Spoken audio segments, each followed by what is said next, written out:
Hello बच्चों, let's read the question. The question says in triangle ABCD is a point on BC that such that any point on AD is equidistant from the point B and C. Which of the following is necessarily true? So इसमें से कौन सा true होना चाहिए ये हमें बताना है.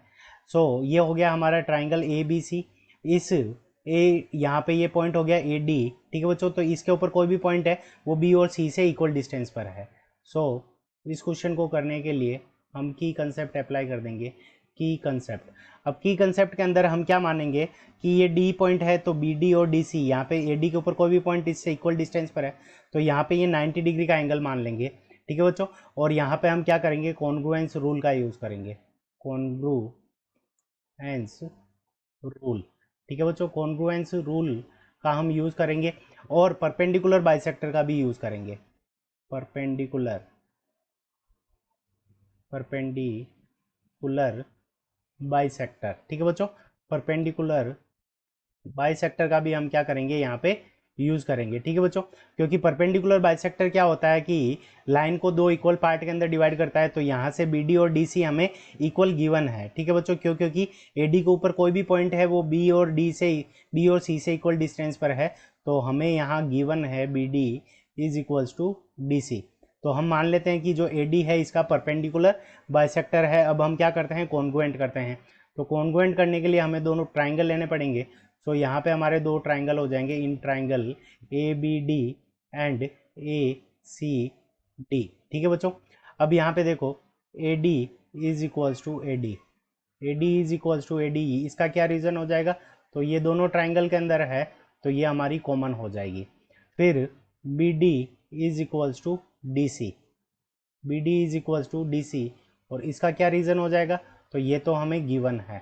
ठीक है बच्चों, और यहाँ पे angle A D B, angle A D B is equals to angle A D C. ठीक है बच्चों, और इसका रीज़न क्या हो जाएगा कि ये दोनों ही एंगल हमारे क्या हैं, 90 डिग्री के हैं. ठीक है बच्चों, अब देखो यहाँ पे ये दोनों एंगल 90 के हो गए तो यहाँ पे ये दोनों ट्राइंगल हमारे सिमिलर हो जाएंगे. Triangle A B D sorry congruent हो जाएंगे.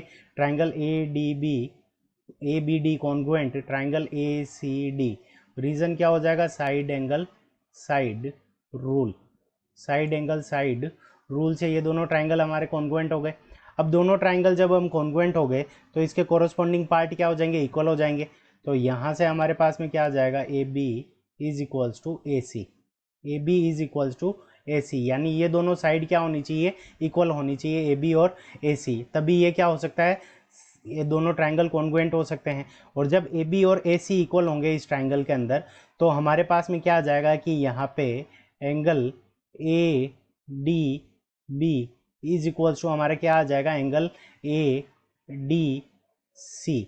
ये दोनों इक्वल आ जाएंगे, और इक्वल आ जाएंगे तो ये दोनों एंगल हमारे क्या हो जाएंगे, लीनियर पेयर से दोनों एंगल 90 डिग्री के हो जाएंगे. ठीक है बच्चों, तो जो हमने प्रूफ करने के लिए यूज़ किया था, तो अगर ये हमें इक्वल गिवन होते हैं तो हम इनको कॉन्ग्रुएंट करके ये इक्वल ला सकते थे. ठीक है बच्चों, सो ऑप्शन सी हमारा करेक्ट हो जाएगा कि हमारे ए बी और ए सी इक्वल होनी चाहिए तभी ये पॉसिबल है. So option C is the correct answer of this question. I hope you understood it well. Best of luck. Thank you.